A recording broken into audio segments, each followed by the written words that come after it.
Hello and welcome to another episode of The Money Train. We are entering the third year of pandemic with a new corona variant, Omicron. Gone is the year struck down by pandemic-induced financial crisis. Millions lost their jobs and livelihood, while the super rich became even more richer. It was the government policies in many countries that made things worse. Where do India stand? Let's find out. The most significant policy announcement of last year was the monetization pipeline, leasing out of as many government assets as possible. It included roads, trains, railway stations, airports, optical fiber networks and many more. Target is to collect 6 lakh crore within 4 years. This is for building better infrastructure, says government, while many believe that it's to meet the day-to-day expenditure of the government. 15 lakh crore was last financial year's fiscal deficit. With less production, less business activity and less jobs, things make it even worse. Moreover, long-term leasing of assets at a time of economic slowdown seems very odd unless the government is desperate that it cannot even pay its bills.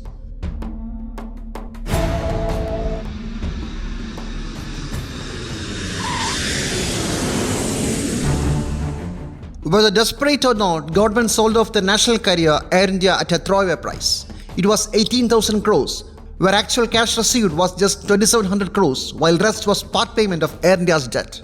Meanwhile, the major chunk of debt remains with the government. There was only one more bidder, SpiceJet's chairman Ajay Singh, who later revealed that if he didn't participate in the bid, government would have been in a difficult situation. We are happy that we participated because also, in a single bid situation, it would have been difficult for government to disinvest Air India. I think great congratulations to the government for the successful disinvestment. Skyrocketing of essential commodities price continued. In November, inflation based on wholesale prices touched a record high of 14.2%. It was the highest in several decades, and more people went down the poverty line. In 2020, COVID crisis had pushed 23 crore Indians to poverty, according to a study by Asim Premji University. Researchers estimates that in 2021, an additional 15 to 20 crore Indians would have joined them. That makes about half of Indian population poor.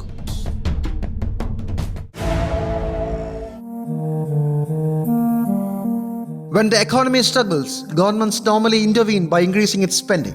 But last year, that didn't happen. Government spending has been continuously low for many years, except in 2020. Even the direct benefit transfers, which aim to help the poorest, have been stopped since COVID's second wave. Even the incentives to ASHA workers and nurses were discontinued.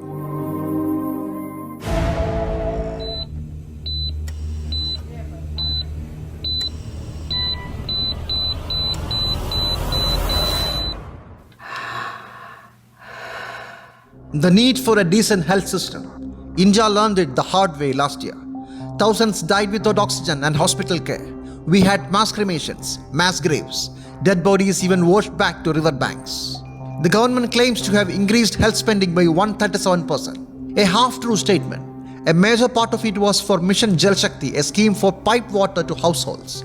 Even after including water supply and sanitation, our total health expenditure is just 1.3% of GDP. There would be hardly 10 countries in the whole world where the government expenditure on health in proportion to GDP is lower than this. Meanwhile, the super rich of the country were minting profits. Mukesh Ambani made 90 crore per hour during the pandemic, when around 24% of the citizens earned less than 3,000 rupees per month. It would take an unskilled worker 10,000 years to make what Ambani made in an hour, estimated a study by Oxfam India. Incidentally, the FCRA license of Oxfam India was cancelled by Union government last month. Another study, the World Inequality Report, places India as one of the worst unequal places in the earth. 3 crore is the average wealth of the rich 1% of the population, while the bottom 50% has just an average of 66,000 rupees as wealth. Disparity has surpassed the pre-independence times. The rich were earning 50% of the total national income till 1947, and now it has jumped to 57%. While all this was happening, the Union government declared the recovery of Indian economy. It has bounced back. A V-shaped recovery claimed the pundits, the finance pundits of the state. हमारी अर्थव्यवस्था महामारी के कारण जितना ठहरी थी, उससे ज्यादा स्पीड से रिकवर कर रही है। जब बड़ी बड़ी इकोनॉमीज डिफेंस में थी, तब हम रिफॉर्म्स कर रहे थे। India's GDP has grown by 20.1% was the declaration. The data is from the first 3 months of this financial year. It's an all-time high, a record. But percentage, as everybody knows, is a comparison. The 20.1% growth narrative is derived comparing with the previous year when India went to a complete lockdown induced by pandemic. Economy was in a standstill. What about a comparison with the year before pandemic? We were then growing by 3 to 4%. The GDP crashed 24.4% in the first 3 months of the pandemic year. And then in the next year, 2021, it recovered by 20.1%. So it's not a record in growth, but a struggle to retain the earlier position, which we haven't achieved yet. It's basically if GDP happens to be 100 crore rupees and if it falls by 25%, then it would become 75 crore rupees. Okay. Now, after that, if there is 25% growth, instead of minus 25%, if there is positive 25% growth, then GDP does not come back to 100. It would be lower than 100. To reach to 100 again, we need 33.3% growth, not 25% growth. To know the truth, comparison should be with the pre-pandemic times. Private consumption level is lower by 11.9%. Fixed capital formation by 17.1%. Growth in manufacture sector is down by 4.2%. Only exports have grown 8.7%. Labor force participation has fallen to 38% from 43%. Officially launched the GST.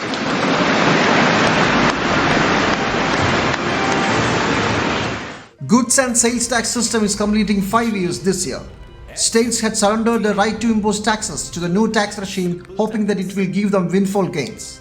Huge rise in tax collection was promised, at least an annual growth of 14%, and the union government promised to compensate the shortfalls up to 14% for 5 years. But many states didn't achieve the minimum tax growth and had to rely on union government's compensation. But after 3 years, the center refused compensation in the name of recession. States can borrow and we will help, declared NGA government in 2020. States had no other options other than comply with it. Now, to make things worse, compensation package itself is going to end this June. 5-year window period is over. Several states are demanding for extension of compensation period, but union government has not responded. The GST regime had tricked them all. No significant rise in tax collection for many and no power to fix taxes. Moreover, the state's share on central government taxes are shrinking year after year. It was 7.61 trillion rupees in 2018-19 and has since fallen to 5.95 trillion. Among many other things, fiscal federalism is also under threat in India.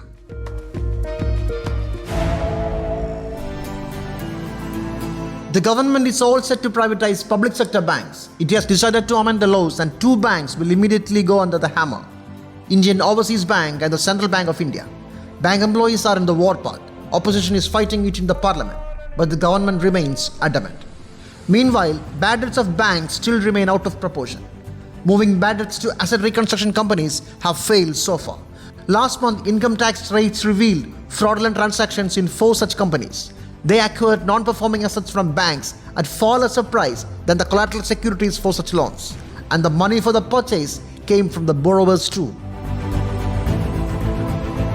Financially, it's the same story everywhere. Situation is very bleak. Debt of the nations are rising. It seems everybody is in a debt. Everywhere in the world, borrowing has gone out of control. $226 trillion in total. It's the biggest surge since Second World War and the governments are the biggest borrowers. Their loans are now equal to 99% of global GDP, says an estimate. They have no choice. Nations need money to keep the economy running, feed its people, buy vaccines, provide medical care and so on. The United States has the highest level of government debt, almost $20 trillion.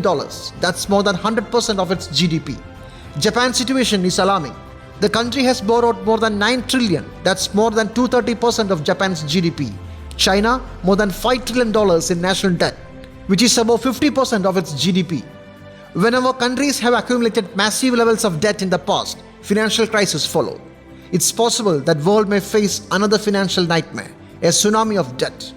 But at the same time, rich are becoming more richer and poor are becoming poorer. The World Inequality Report reveals that even the assets of rich have grown bigger than nation states. But rather than exploring other financial options to support the people and the economy, governments world over are cutting down budget expenditure, making things worse. A study by Global Austerity Alert shows that budget cuts happened in 154 countries last year and is expected to take place in as many as 159 countries in 2022. This trend is likely to continue at least until 2025. This means that 6.6 billion people, or 85% of global population, will be living under austerity conditions by next year. With little government spending, the world is left to the mercy of market, which is already in recession mode. The initial attempts to revive the economy is being scaled down as per the advice of global financial institutions like IMF and G20. It seems the world have chosen market over its people.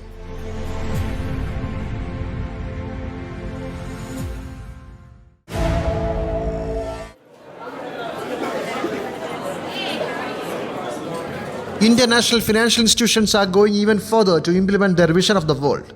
World Bank is offering development policy financing as budget support, but with conditions attached. It demands adoption of specific policy and regulatory reforms, and that also includes prior actions. Last year, the volume of such funding increased to $7.8 billion. It's 27% of the total lending of World Bank. Taking advantage of the pandemic, international institutions are literally trying to dictate the policies of developing nations.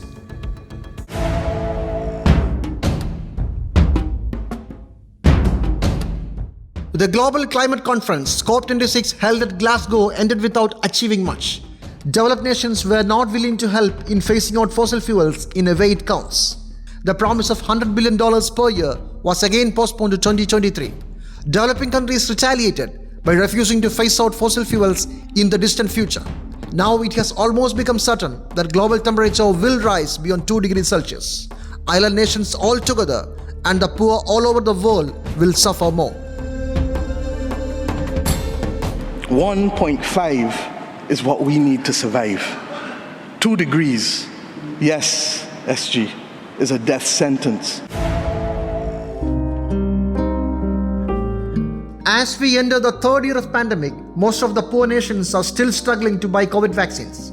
High price and low production output have made procurement tedious. Demand for a patent waiver for COVID vaccines and drugs is still dragging in World Trade Organization, and it has been almost a year. Some developed countries combined with multinational corporations have effectively stalled it.